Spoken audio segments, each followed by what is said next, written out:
The first time I truly believed my wife wanted me dead, I was lying on the cold kitchen floor, shaking so hard my teeth clicked and I could not feel my left hand. My wife, Marlene, stood over me in her fluffy slippers, holding the phone like it was heavy, like calling for help was a chore. Her face was not scared. It was flat, almost bored, and then she whispered, "Frank, please stop acting. You are embarrassing me." I tried to speak, but my mouth would not work, and all I could think was, if I pass out right now, will she let me die? That is how this story begins, right in the middle of the crisis, with everyone thinking I had lost my mind. My name is Frank Dawson. I am 71 years old. Most people call me Grandpa Frank because I have two grandkids who like to climb my shoulders and pretend I am a horse. I used to be the kind of man who believed problems could be solved with calm words and patience. I believed family was a safe place. I believed a wife was a partner. I was wrong. When the ambulance finally came, the paramedics lifted me onto a stretcher. One of them asked Marlene what happened. She sighed dramatically and said, "He forgets to eat, he forgets to drink water, he works himself up, then he collapses. He is stubborn. He refuses to listen." It sounded so reasonable. Even I almost believed it for a second. At the hospital, the nurse asked me if I had been taking my medication properly. I told her yes. I told her I was careful. I told her I was fine. But the words felt flimsy, like paper in the rain. Then Marlene leaned close to my ear while the nurse stepped out.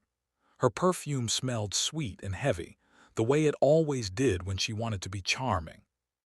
She said, soft as a bedtime story, "If you tell anyone lies about me, Frank, I will make sure you never see those grandkids again."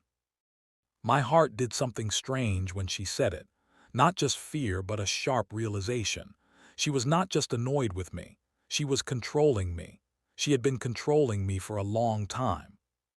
You see, the public story of Frank and Marlene was simple. A widowed retiree meets a lively woman at a community event. They fall in love, they marry, everyone smiles. My kids were cautious at first, but they wanted me to be happy. Marlene volunteered to cook at church dinners. She laughed loudly. She hugged people too long. She called me her teddy bear. And after my heart surgery 2 years earlier, people praised her even more. "That woman loves you," my neighbor Mr. Henley said. "You are lucky." Lucky. I used to think that too. I met Marlene when my first wife, Ruth, had already passed away. Ruth and I had been married for 46 years. We built a life that was not fancy but was solid like an old oak table. We saved. We planned. We bought a small home. We invested slowly. We kept life simple. When Ruth died, the house became too quiet. The silence felt like a heavy blanket. I was lonely in a way I did not even know was possible. Then came Marlene. She was friendly. She was energetic. She asked me questions. She made me feel seen. And when you are lonely, being seen can feel like being saved. I married her after 14 months. I did not realize that while I was building a new life, she was studying mine. I had an inheritance coming, not because I was rich, but because my older brother, Walter, had no children and had always been the careful one with money. Walter died unexpectedly and left me what he called the family cushion. It included his small cabin near the lake and money he had saved his whole life. It was not something I bragged about. I did not even like talking about it. But Marlene found the paperwork in my desk one day while cleaning. She came into the living room, holding the documents like a prize. "Frank," she said, eyes bright, "why did you never tell me about this?" I remember feeling my stomach drop. "It is my brother," I said. "Well, it will be mine soon, but it is family money. It is meant for the kids and grandkids too." Marlene smiled, but it did not reach her eyes. "Of course," she said, "we will do what is best." After that day, she began speaking differently. She called it our future. She talked about moving, remodeling, traveling, upgrading everything. She started sending me listings for houses that cost more than I could ever afford without selling everything I already had. I tried to slow her down gently. "Let us be careful," I said. Marlene would laugh and pinch my cheek. "You are so cute when you worry." But the pressure grew. She brought it up at breakfast. She brought it up at night. She brought it up when I was tired and trying to rest. I started getting headaches. I started forgetting things, but only at home. I started questioning myself. Then came the first incident. It happened after dinner one evening. I remember because she made chicken soup, my favorite, and she kept watching me eat like she was counting each spoonful. Later that night, my chest felt tight and my stomach turned. I got dizzy walking to the bathroom. I grabbed the wall, then slid down. Marlene found me and called an ambulance, but she waited long enough that my daughter, Claire, arrived first because Marlene had also called her. Claire rushed in, eyes wide. "Dad." Marlene stood behind her and said, "He does this sometimes. He gets worked up." In the hospital, the doctor asked if I had taken anything unusual. I said no. The doctor said it might have been a reaction or dehydration or stress. When we got home, Marlene was sweet again. She made tea. She told me to rest. She kissed my forehead. I told myself it was a fluke. A month later, the second incident happened. I woke up in the middle of the night with a harsh smell in the air and my lungs burning. I stumbled toward the kitchen and found something in the house that should not have been that way, something that made my skin crawl. I opened windows, coughing, dizzy, and Marlene appeared behind me, hair messy like she had just woken up. "What are you doing?" she snapped. I stared at her. "The house, something is wrong." She rolled her eyes. "Frank, you are always dramatic." When my son, Daniel, came over the next day, I tried to explain. Daniel listened, but his face tightened the way it does when someone thinks you are exaggerating. "Dad, you're getting older," he said gently. "Maybe you forgot something. Maybe you left something on." I felt humiliated, like a child who had been caught lying. Marlene stood in the doorway, arms folded, and she gave me a small, satisfied smile. That smile followed me for days. After that, I started paying attention. I began noticing how often Marlene helped with my medication, how she insisted on handling the bills, how she wanted me to sign things quickly, how she got angry when I asked questions.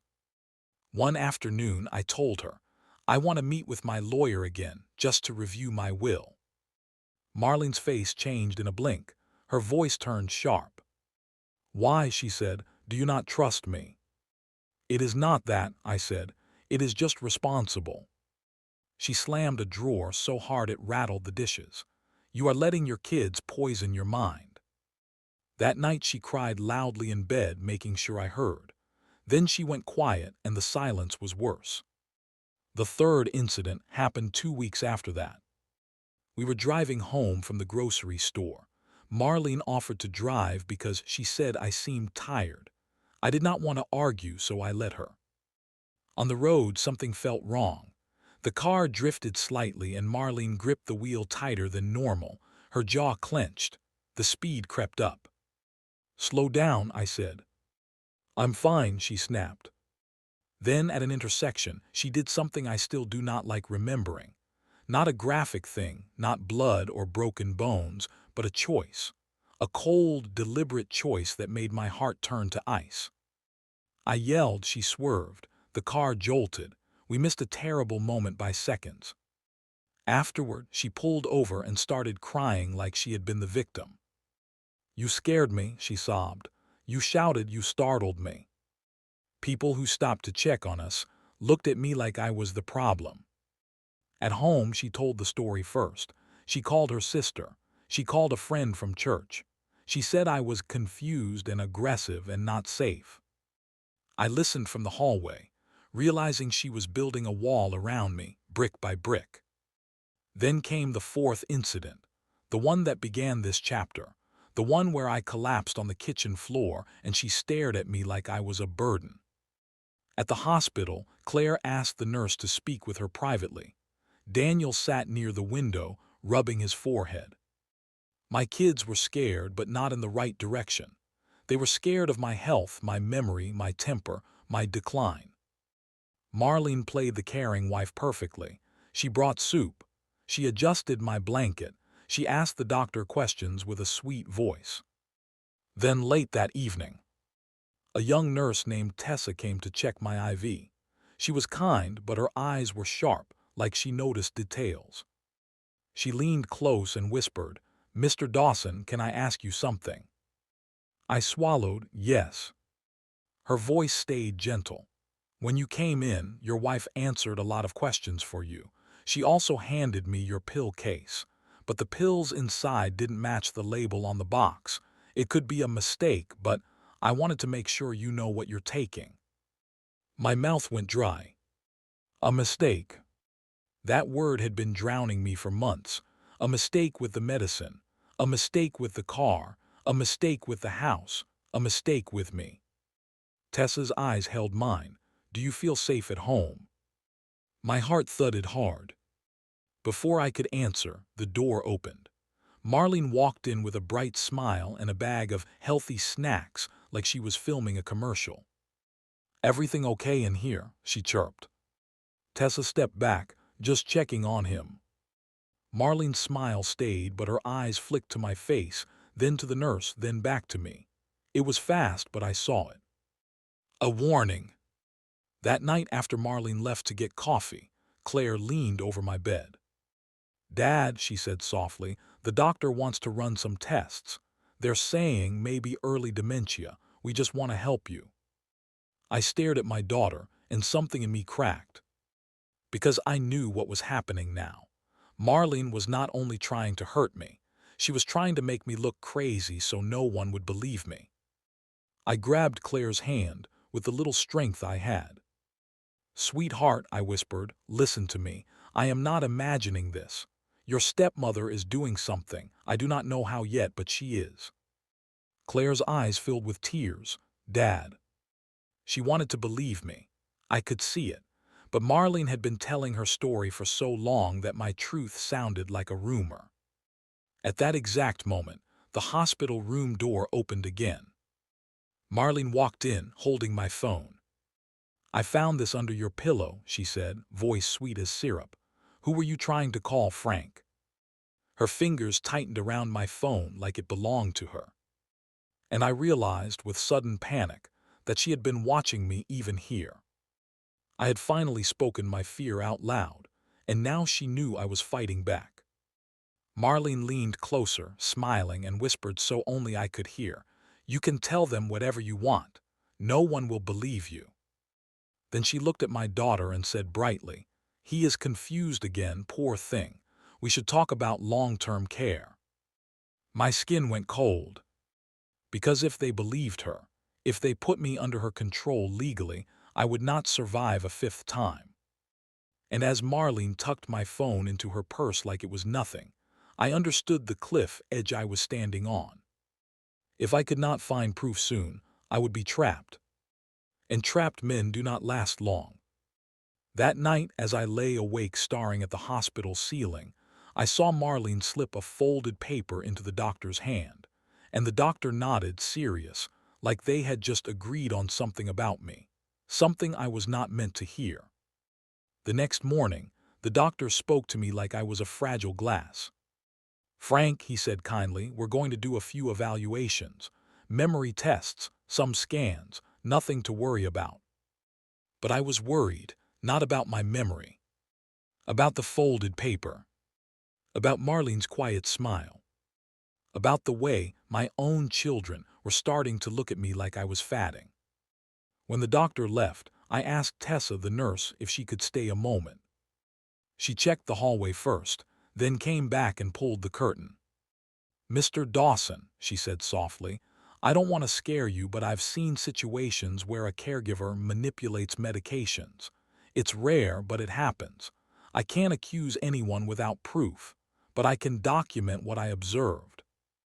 My eyes burned with tears I did not want to show. "Please," I whispered, "write it down." Tessa nodded. "I will, and if you want, I can ask for a social worker to speak with you privately." "Yes," I said quickly. "Yes, please." It felt strange asking for help like that. I was a grown man, a father, a grandfather, but fear makes pride feel silly. Later that afternoon, a hospital social worker named Ms. Ramirez sat beside my bed with a notebook. "Frank," she said, "I'm here to make sure you're safe. You can tell me anything." I looked at the door. My wife, she's trying to make me look confused. I think she's been tampering with my health. I think she wants my inheritance. Ms. Ramirez did not gasp or judge. She just nodded slowly. "Has she ever threatened you?" she asked. I hesitated, then said the truth. "She threatened to keep my grandkids away. She threatened to put me somewhere so I can't speak." Ms. Ramirez wrote it down. "Do you have anyone you trust?" "My daughter Claire," I said. "But she's torn, my son too. They don't know what to believe." Ms. Ramirez looked serious now. "I want you to consider not going home until we have a plan." That made my stomach twist. Home was supposed to be safe, but I understood. When Claire came back that evening, I asked her to stay after Marlene left. Claire sat, hands clasped tightly. "Dad," she said, "Marlene says you've been paranoid since Uncle Walter died." I swallowed. "Claire, listen, I need you to do something for me." Her eyes lifted. "Okay. I need you to go to my desk at home, the bottom drawer. There's a small lockbox. Inside is Uncle Walter's letter and the details of the inheritance. I need you to take it before Marlene does." Claire blinked. "Dad, that sounds—" "Please," I said. "I'm begging you. If she gets control of those papers, she can control everything." Claire's mouth trembled. "Okay, I'll go tomorrow morning." Relief washed through me like warm water. Then my phone buzzed. A message popped up from Marlene. "I spoke to the doctor. They agree you need supervision. Stop filling Claire's head. You're sick." My hands shook. Marlene had my phone number saved to send messages, but she also had been controlling my phone itself. The night before, she had taken it. Now she was using it like a leash. I showed the message to Claire. Claire's face changed. "Dad, why would she say that?" "Because she's getting ahead of my story," I said. "She wants you to think I'm dangerous or confused." Claire swallowed hard. "I'll get the papers." The next day, Claire went to the house. She called me from her car first. "I'm outside," she whispered. "Her car is here." My pulse jumped. "Be careful," I said. "I'm going in," she said. Minutes crawled by. Then she whispered, "Dad, the lockbox is gone." My heart dropped. "Gone," I repeated. "The drawer is empty," she said, voice shaking. "And your desk looks like someone searched everything." My chest tightened. "Claire, leave now." She did not answer right away. I heard a faint sound through the phone, like a door opening. Then Claire said, "Marlene's coming." I heard Marlene's voice, sharp and fake sweet. "Claire, what a surprise." Claire tried to sound normal. "Hi, Marlene. I just came to pick up Dad's mail." Marlene laughed. "His mail? He doesn't need mail where he's going. He needs help." Claire's voice turned firm. "Where he's going?" Marlene paused, then said lightly, "Oh, you know, a place where professionals can watch him." My stomach turned.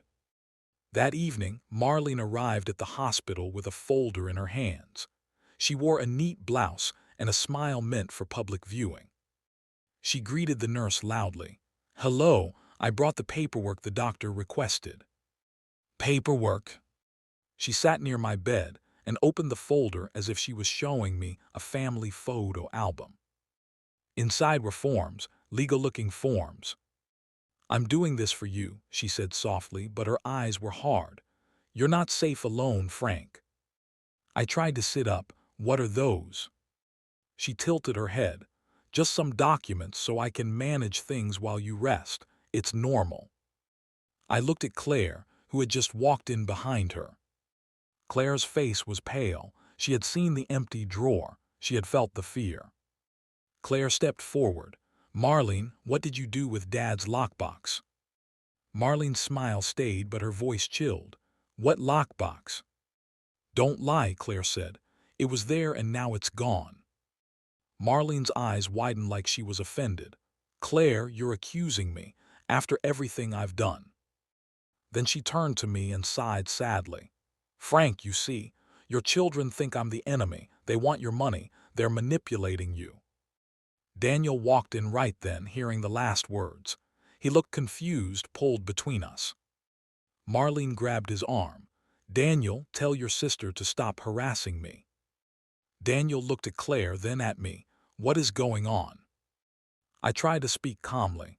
Son, I need you to believe me. Something is wrong. She's taking papers. She's controlling my medication. She's trying to get legal control. Daniel's brows knit. Dad.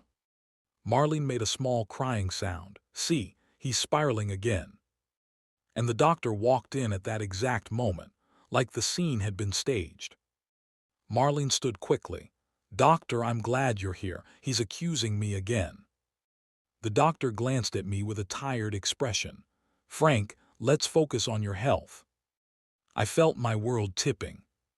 Then Tessa, the nurse, walked in behind the doctor. She held a chart. Her posture was stiff, determined.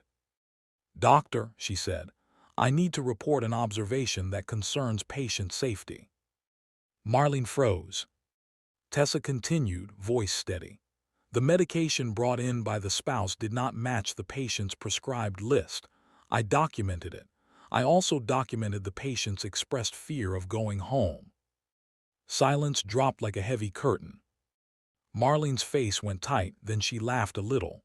That's ridiculous. It must have been a mix-up. But her laugh sounded wrong, like a broken toy. The doctor's eyes sharpened. Marlene, we'll need to review this. Marlene's gaze snapped to me, pure anger now. Later that night, after everyone left, I lay in bed staring at the dark window. The hospital hallway lights made thin stripes on the floor. A shadow passed by the door. Then the door opened slowly. Marlene stepped inside alone. Her voice was soft, but it had no warmth. You think you're smart, Frank. You think a nurse can save you. I did not answer. My heart pounded. She leaned closer. Tomorrow you're coming home with me, one way or another. She turned and left, closing the door gently.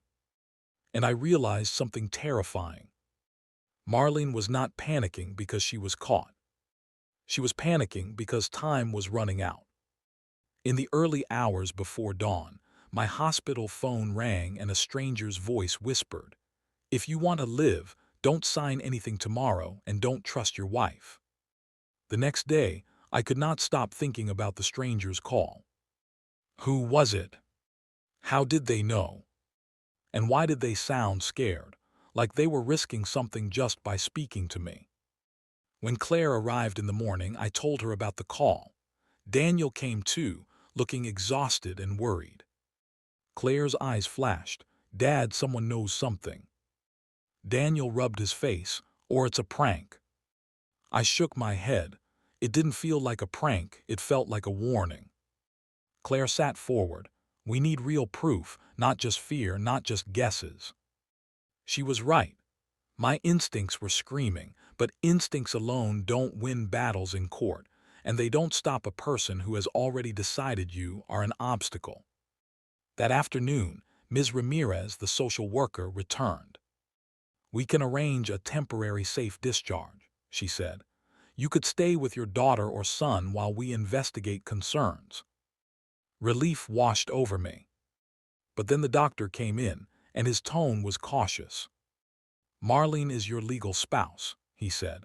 Unless there is a court order or immediate danger confirmed, she has significant say in your discharge plan. My stomach dropped. Immediate danger, I repeated. How do you prove danger before it finishes its job? Marlene arrived later, dressed like she was going to a meeting. She brought cookies for the nurses. She greeted everyone brightly. She looked like kindness. Then she sat beside my bed and slid the folder onto my tray. Sign, she said softly. I looked at the papers. My name was printed in neat lines. There were words like authority and medical decisions and financial management. My hand trembled. No. Marlene's smile stayed in place. Frank, don't be difficult. Claire stepped forward. He's not signing anything. Marlene turned her head slowly toward Claire. This is not your business. It is my business if you're trying to trap him, Claire snapped. Marlene's face hardened. Trap him. I'm trying to protect him. Daniel shifted uncomfortably. Marlene, maybe we should slow down. Marlene's eyes flashed at Daniel, quick and angry, then she softened her voice. Daniel, you know how sick he's been. He needs stability. She looked back at me. Frank, you promised you'd take care of me too. You promised we'd build a life. I swallowed. A life doesn't start with forcing signatures. For a split second, I saw something ugly in her expression, like a mask slipping. Then she stood. Fine, she said calmly. We'll do this the hard way. She walked out.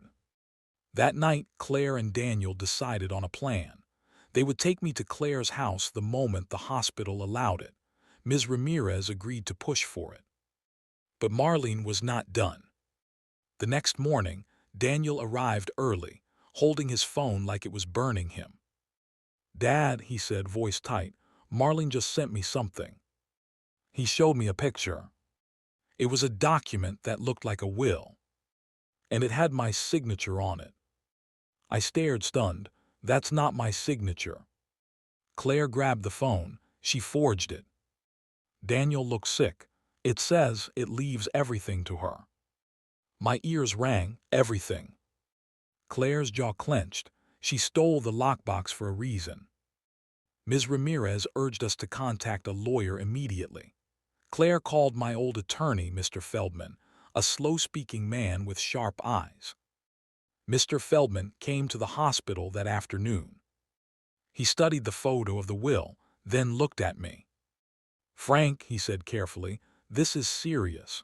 If she filed this, it could take a long time to untangle, but I can tell you something right now. What? I whispered. He pointed at the signature line.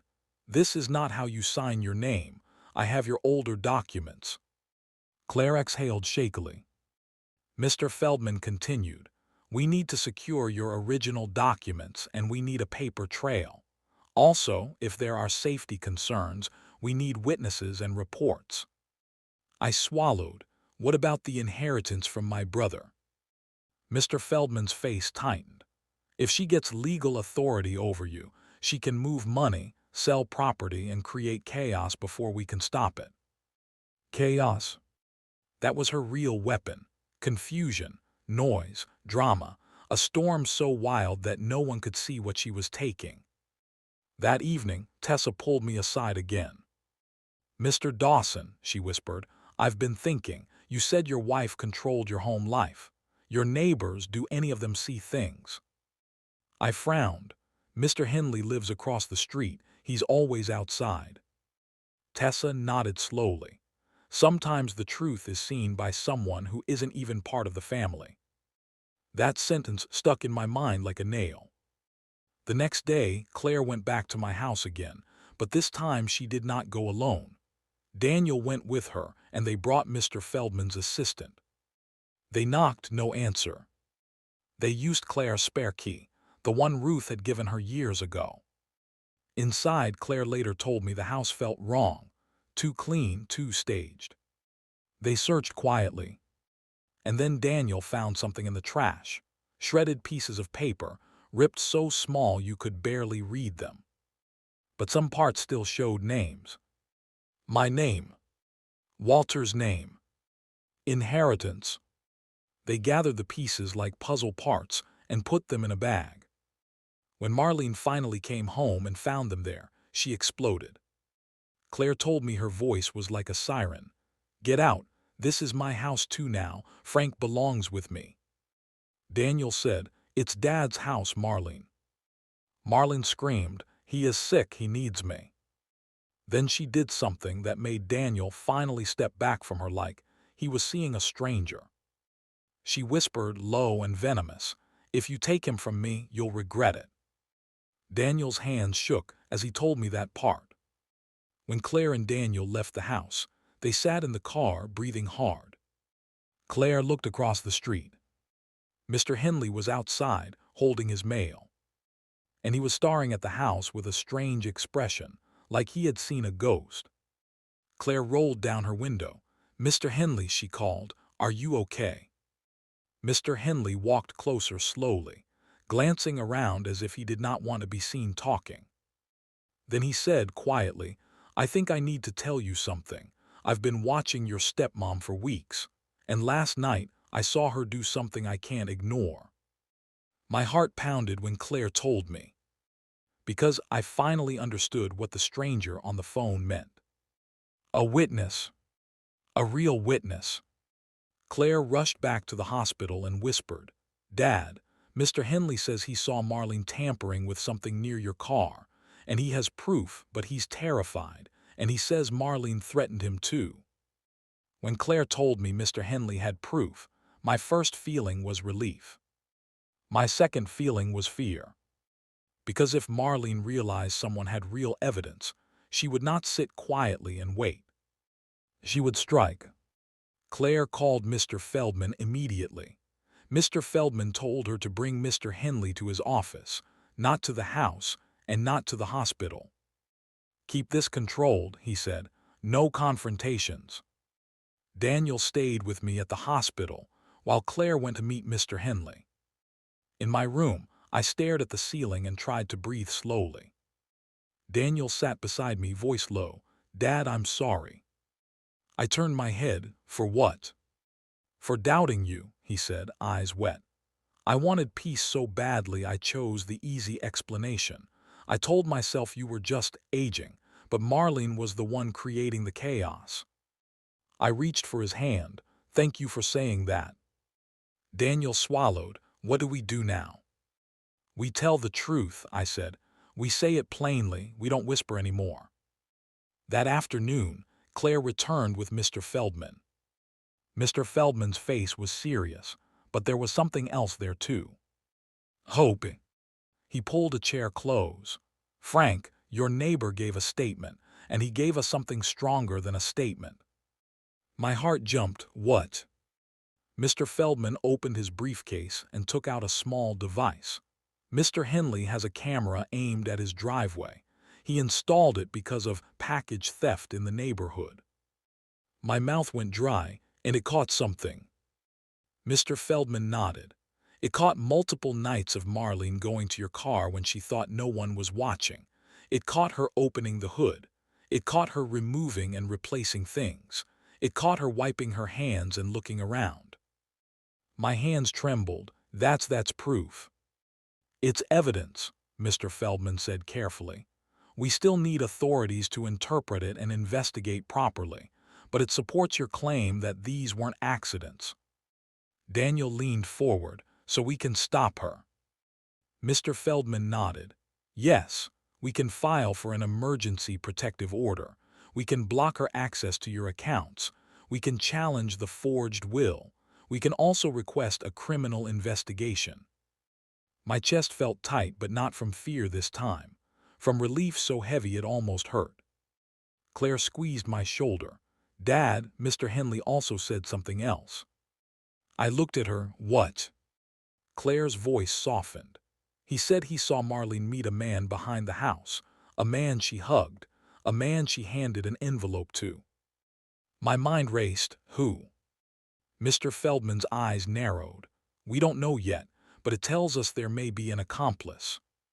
Accomplice. That word explained a lot, because Marlene had been too confident, too organized, like she had a plan and support.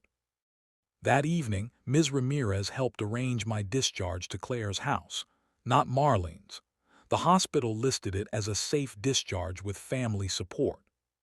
When Marlene found out, she arrived like a storm. She marched into the lobby, demanding to see me. She told the staff I was being kidnapped. She cried loudly and pointed at Claire like Claire was the villain. And then she did something that finally made the mask fall off completely. She shouted, "He is mine, do you hear me, mine." People stared. Security stepped closer. Daniel walked up and said calmly, "Marlene, stop." She turned on him, eyes wild. "You think you can stop me?" And for the first time, Daniel did not shrink. He said, "We have evidence." Marlene froze. It was only for a second, but it was enough. Her face drained, then hardened into something cold. She smiled slowly. "Evidence," she repeated. "You don't know what evidence is." Then she leaned in and whispered to Daniel, loud enough that Claire heard, "If you play this game, I will burn your whole family down." That night at Claire's house, I sat in a quiet room, wrapped in a blanket, listening to the normal sounds of a safe home. I should have felt peaceful, but fear still crawled under my skin. Because Marlene had not been arrested yet. She was still free. And people like Marlene don't accept no. They rewrite the world until it becomes yes. At midnight, Claire's doorbell camera pinged. Motion detected. Daniel checked it on his phone. We all leaned in. The screen showed Marlene's car parked across the street. Marlene stepped out, not alone. A man stood beside her, tall, hood up, face turned away from the camera. Claire's voice shook. "That's him, the man Mr. Henley saw." The man handed Marlene something small, like a package. Then Marlene walked toward Claire's house. Straight toward the front door. My heart slammed in my chest. Daniel whispered, "Call the police, now." Claire grabbed her phone, hands shaking. I stood up, despite my weak legs, and stared at the door like it could open itself. Because I knew, deep in my bones, that Marlene was not here to talk. She was here to finish what she started. The doorknob turned slowly and the lights outside flickered once, and Marlene's voice came through the door, sweet and dangerous. "Frank, I know you're in there." Claire called the police with shaking hands. Daniel moved in front of me like a shield. "Dad, go back," he said. But I could not sit, not anymore. I had spent months being quiet, months being polite, months being afraid of looking crazy.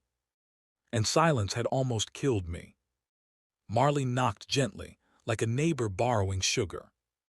"Frank," she called again, voice soft. "Come out, let's fix this." Daniel shouted through the door, "Leave, Marlene. The police are on the way." For a moment, everything went still. Then Marlene laughed. "Police? Daniel, you don't even know what you're accusing me of." Claire's voice broke. "Stop, just stop." Marlene's tone changed, sharper now. "Claire, you always hated me. You wanted your father alone. You wanted his money for yourself." I stepped forward, close enough that my voice would carry. "No," I said. "This was never about them. This was about you. You wanted the inheritance. You wanted control. And when I wouldn't hand it over, you decided I was easier to remove." The words felt heavy, but they were clean and true. There was a pause. Then Marlene hissed, "You're still pretending." That's when the man beside her spoke for the first time. His voice was low. "Marlene, let's go." Marlene snapped, "Not yet." Claire's doorbell camera caught it all. The audio, the voices, the timing. Inside, Mr. Feldman had told us earlier, documentation matters. Now we were documenting in real time. Sirens sounded in the distance, growing closer. Marlene's breathing turned fast. She knocked again, harder. "Frank," she said, "you're making a mistake." I swallowed. "Tell me why," I said loudly. "Tell them why you did this." Marlene went silent. Then, as if she could not help herself, she spoke, and the truth spilled out in angry pieces. "Because I gave you my best years," she snapped. "Because I was tired of scraping by. Because Walter's money was sitting right there, and you wanted to give it to your kids like I was nothing." My hands trembled. "You weren't nothing, you were my wife." She laughed bitterly. "A wife to a man who wouldn't choose me first." Then Claire shouted, "So you tried to kill him." Marlene's voice rose, wild. "Don't say it like that." But she did not deny it. And that was everything. When the police arrived, lights flashing, the man beside Marlene bolted. He ran down the street. One officer chased him. Another officer kept Marlene at the curb. She protested loudly, trying to cry, trying to act confused. But the camera had her words. The neighbor had the footage of her messing with the car. The hospital had Tessa's report about the medication mismatch. The shredded documents in the trash showed she had been trying to destroy evidence. It was not one thing. It was many things, stitched together into a clear picture. Marlene was arrested that night. In the days that followed, the truth became official. The man with Marlene was named Curtis. He had been a friend from her past, and he was deep in debt. Marlene promised him money if he helped her create accidents and fear. She wanted me weak, confused, and dependent, so she could get legal control and move the inheritance before anyone could stop her. The forged will was part of that plan. So were the forms she tried to make me sign. So was the way she told everyone I was declining, so they would believe her instead of me. It was betrayal with a checklist. When Mr. Feldman challenged the forged will, handwriting experts confirmed it was not my signature. The court froze my accounts temporarily, then restored my control. The cabin stayed in the family. Walter's cushion stayed where he intended, protected for my children and grandkids. Marlene's church friends were shocked. Some refused to believe it at first. People don't like admitting they were fooled, but evidence does not care about comfort. Tessa, the nurse, wrote a formal statement. Ms. Ramirez supported it. Mr. Henley testified about what his camera recorded.